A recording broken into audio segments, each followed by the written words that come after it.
Welcome back student. तो dear student, इस video lecture में हम डिस्कस करेंगे फोटोसिंथेटिक फ्रेगमेंट्स के बारे में कि फोटोसिंथेटिक फ्रेगमेंट्स क्या होती है और इनकी कौन सी टाइप है। इस वीडियो लेक्चर में हम डिटेल के साथ डिस्कस करेंगे। लेकिन डियर स्टूडेंट, फोटोसिंथेटिक फ्रेगमेंट को स्टार्ट करने से पहले मैं आपके सामने एक क्वेश्चन रख देता हूँ।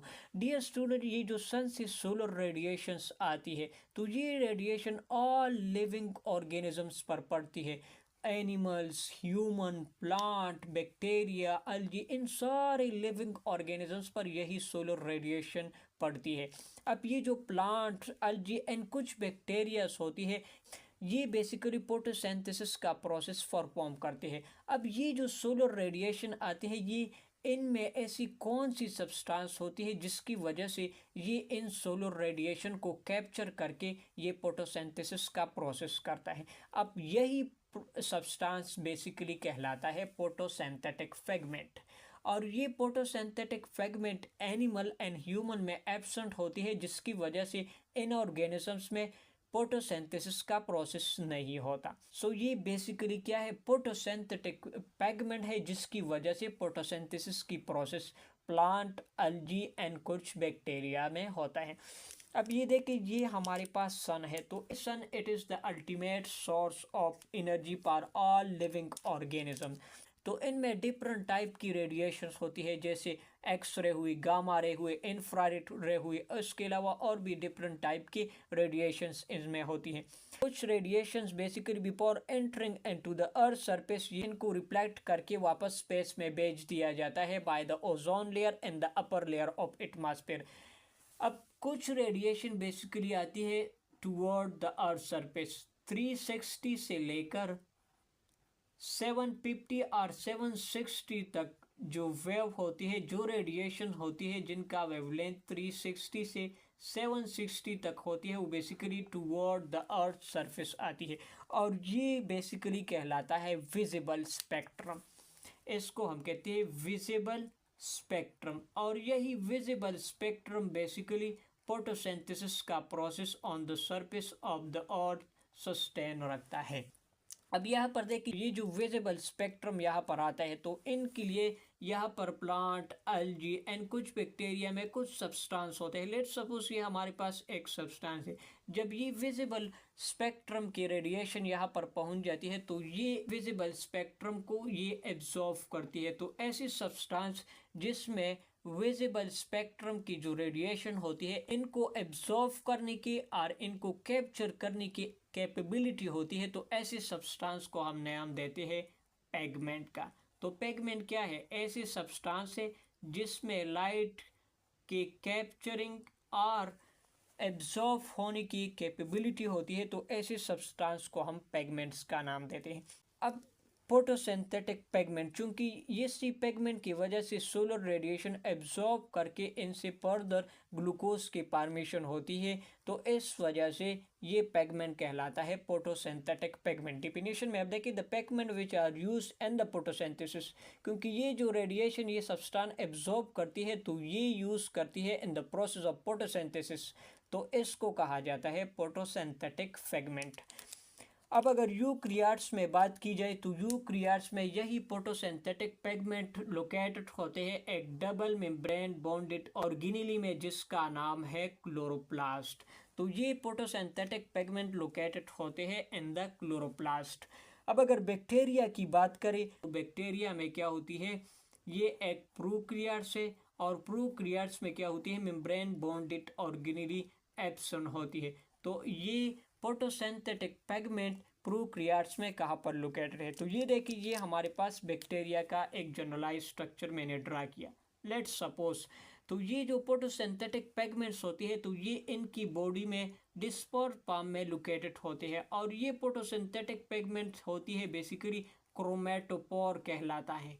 क्रोमेटोपोर बेसिकली ये ऐसी सब्सटेंस होती है जिनमें इसी सनलाइट की एब्जॉर्ब होने की कैपेबिलिटी होती है। तो ये क्रोमेटोपोर बेसिकली एनालॉगस लिया जाता है to the chloroplast and the eukaryotes. अब on the basis of the chemical nature हमने फोटोसिंथेटिक पिगमेंट को 2 कैटेगरी में डिवाइड किया हुआ है। एक को हम कहते हैं लिपिड सॉल्युबल पिगमेंट, दूसरा कहलाता है वाटर सॉल्युबल पिगमेंट। अब ये जो लिपिड सॉल्युबल पिगमेंट्स होते हैं ये बाय नेचर स्टेरॉइड्स होते हैं, these are steroidal in nature, जबकि वाटर सॉल्युबल पिगमेंट्स होते हैं proteinaceous in nature, proteinaceous and nature होते हैं। फर्दर ये जो लिपिड सॉल्युबल पिगमेंट्स होते हैं इनको फर्दर हमने 3 कैटेगरी में डिवाइड किया हुआ है। एक को कहते हैं क्लोरोफिल, दूसरा कहलाता है carotenoids and the third one that is the bacteriochlorophyll. जबकि वाटर सॉल्युबल पिगमेंट्स में एक सब्सटेंस आता है जिसका नाम है पाइकोबिलिन। तो पाइकोबिलिन हमारे पास एक वाटर सॉल्युबल फोटोसिंथेटिक पिगमेंट है और ये पिगमेंट पाया जाता है in the blue green algae, blue green algae, इसके अलावा रेड एल्गी में पाया जाता है। अब हमारे बुक में बेसिकली इन क्लोरोफिल एंड कैरोटेनॉइड्स इन दोनों को डिटेल के साथ डिस्कस किया है, तो हम भी इन दोनों को डिटेल के साथ डिस्कस करेंगे। अब जो मेन फोटोसिंथेटिक पिगमेंट है जिसको बुक में डिटेल के साथ डिस्कस किया है वो बेसिकली क्लोरोफिल एंड कैरोटेनॉइड्स है। So what is chlorophyll? तो क्लोरोफिल हमारे पास एक ग्रीन पिगमेंट है, it is a green pigment. अब ये green pigment basically plants, algae वगैरह में लोकेटेड होती है जिसकी वजह से ये ग्रीन कलर देती हैं। अब ये जो लीव्स होते हैं, प्लांट की लीफ होते हैं, तो ये ग्रीन अफेयर दिखाई देते हैं। इसका मेन रीज़न बेसिकली क्या है? क्लोरोफिल है। और यहाँ पर क्लोरोफिल बेसिकली ग्रीन कलर को रिफ्लेक्ट कर देता है जिसकी वजह से लीफ ग्रीन दिखाई देते हैं। अब अगर लाइट की बात करें तो ये मोस्टली एब्जॉर्ब कर देता है वायलेट ब्लू लाइट को, जिसका वेवलेंथ होता है 390 से लेकर 460 नैनोमीटर तक होती है। इसके अलावा ये रेड लाइट को भी एब्जॉर्ब करती है जिसका वेवलेंथ है 630 से लेकर 700 नैनोमीटर तक इनका वेवलेंथ होता है। तो मेनली ये 3 कलर बेसिकली क्लोरोफिल एब्जॉर्ब करती है। अब अगर स्ट्रक्चर की बात करें तो क्लोरोफिल के स्ट्रक्चर में मेनली 2 पार्ट्स होती है। एक को कहते हैं हेड, जबकि दूसरा कहलाता है टेल। एक है हेड, दूसरा है टेल। अब ये जो हेड रीजन है ये बेसिकली ये पोलर इन नेचर होता है एंड वाटर के साथ इसकी एफिनिटी होती है, तो ये कहलाता है हाइड्रोफिलिक इन नेचर। तो यहाँ पर मैं लिख देता हूँ it is polar and hydrophilic in nature, and hydrophilic in nature। अब इसके हेड में बेसिकली पोर नाइट्रोजीनियस रिंग्स होते हैं और इन पोर नाइट्रोजीनियस रिंग को हम कहते हैं पायरोल रिंग। पोर नाइट्रोजीनियस रिंग इनके स्ट्रक्चर में होती है और इसको कहा जाता है टेट्रा पायरोल रिंग। एक नाइट्रोजन रिंग को हम पायरोल कहते हैं और यहाँ पर बेसिकली 4 नाइट्रोजन रिंग्स होते हैं, तो यहाँ पर मैं लिख देता हूँ टेट्रा पायरोल। और इस 4 नाइट्रोजनस रिंग्स के सेंटर में बेसिकली मैग्नीशियम आयन लोकेटेड होता है, मैग्नीशियम आयन।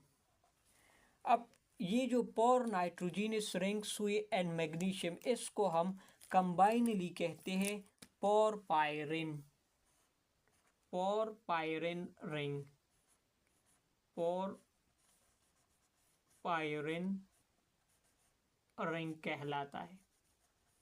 अब सेकंड पार्ट है टेल। तो टेल बाय नेचर ये बेसिकली नॉन पोलर होता है, it is non polar and hydrophobic in nature होता है। इनमें बेसिकली होती है हाइड्रोकार्बन। यहाँ पर it consist of hydrocarbon, long chain of hydrocarbon से बनी होती है ये टेल, और इसको हम कहते हैं पाइटोल टेल भी इसे कहा जाता है। तो ये एक क्लोरोफिल का ओवरऑल स्ट्रक्चर है। अब फर्दर क्लोरोफिल के हमारे पास टाइप है। On the basis of structure chlorophyll के फर्दर हमारे पास टाइप है, जैसे क्लोरोफिल ए है, B, C, D, E and bacteriochlorophyll. So these are actually the type of chlorophyll.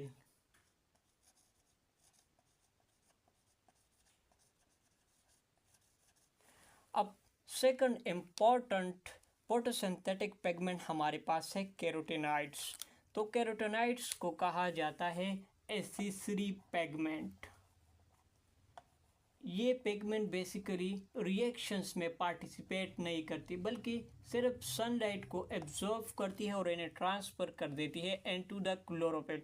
तो इस वजह से इसको कहा जाता है एसेसरी पिगमेंट। अब अगर लाइट की बात करें तो ये नॉर्मली लाइट को एब्जॉर्ब करती है, जिसका वेवलेंथ होता है 500 से लेकर 600 नैनोमीटर के लाइट को ये एब्जॉर्ब करती हैं। अब ये जो कैरोटीन से ये बाय नेचर बेसिकली क्या है, ये है टर्पिनॉइड्स है, जिसको हमने सेकंड चैप्टर में डिटेल के साथ भी पढ़ा है टर्पिनॉइड्स से। तो टर्पिनॉइड्स बेसिकली बने होते हैं फ्रॉम द स्मॉल यूनिट, जिसको कहा जाता है आइसोप्रेनाइड्स यूनिट।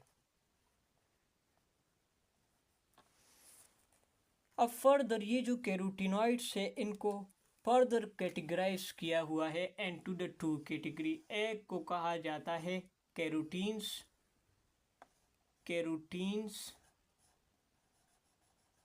और दूसरा टाइप है ज़ैंथोपेन।